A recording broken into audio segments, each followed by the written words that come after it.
I do not know, child. I truly do not know.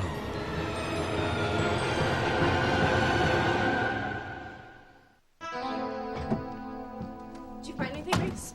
Nothing yet, but I'm still looking. Maybe Father Lonigan will think of something. Oh, you know, I could use some fresh air. I'm gonna go outside. Well, I'll come too. If you don't mind, Jess, I'd rather be by myself. Charity and I used to sit out there on your hammock sometimes. I think I'd feel closer to her if I was alone.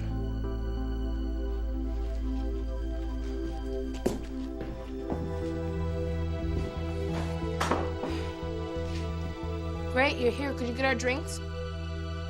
In a minute.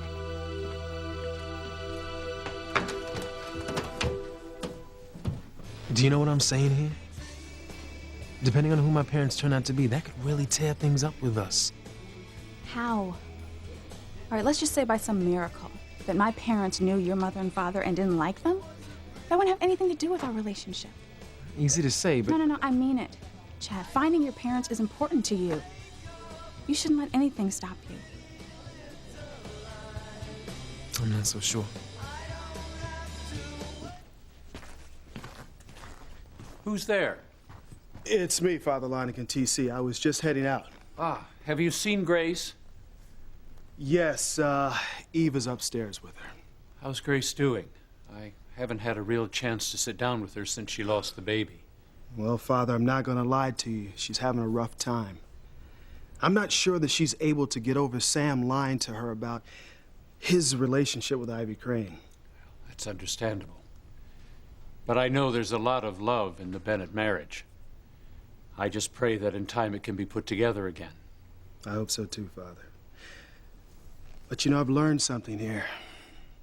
A good marriage can't always survive deception like Sam's. You know, you have to be straight with the person you're married to. That is very true. Thank God that Eve and I have the kind of marriage we can tell each other anything. You know, Father, I hate to say this, but I'm glad I'm not in a position like Grace. I mean, I love Sam like a brother. But I don't know if I can forgive him for something like that. Anyway, Father, I gotta get going, and it was definitely a pleasure talking with you. You too. TC, take care. All right.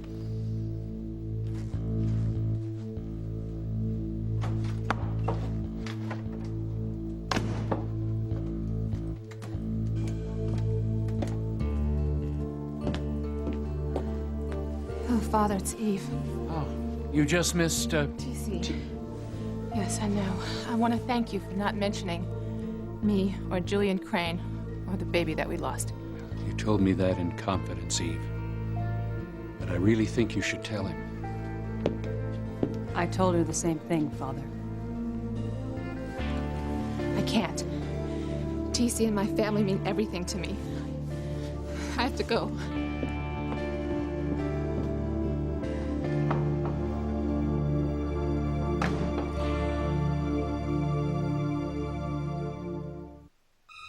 Oh, happy day. Charity's in hell, and I am in charge. I'm going to go unleash the bats so they can join the celebration. Don't touch anything while I'm gone.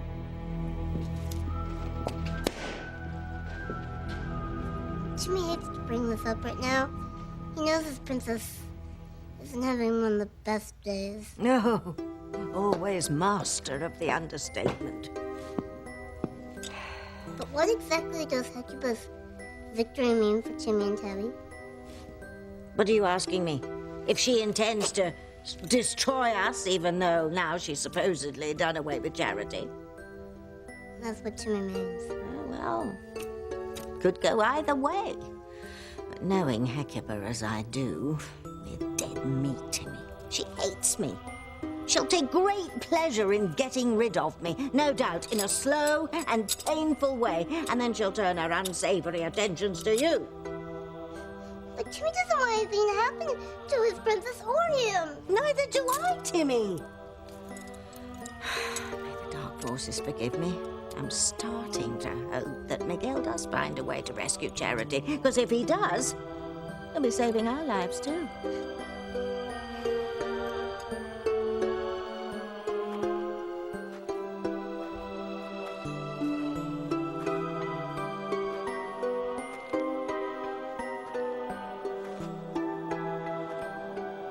This is it.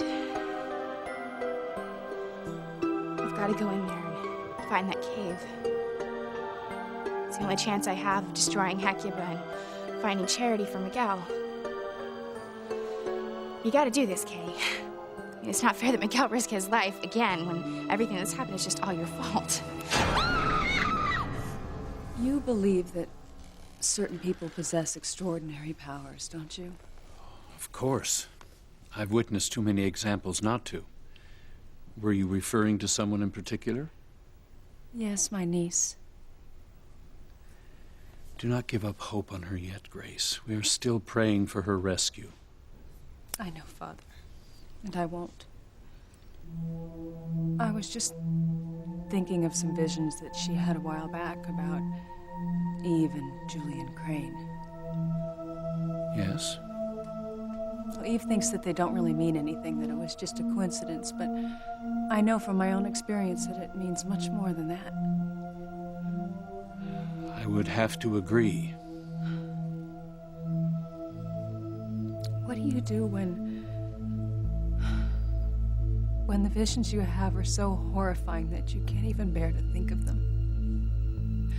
That when you sense something awful is going to happen to you or your family or your loved ones and you are powerless to stop it. What do you do then, Father? There is only one thing you can do, my child. Pray.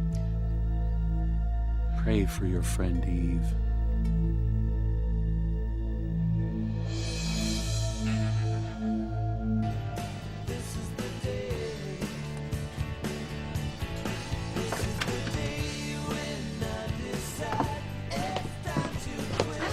Oh, hi, you two. Hey, Dr. Russell. You know, we were just talking about you. Well, actually, about the DNA test that you ran for me back at the hospital. Chad, maybe now's not. Whitney, no, please. I made up my mind. Dr. Russell, I'm just thinking maybe we should just call this whole thing off. It's not that I don't appreciate the work you've done. It's just that I don't really think that I'm sorry, excuse me. Dr. Russell. Oh, I see. Okay, thank you. Talk about a coincidence. That was the hospital, Chad. Your DNA results are in.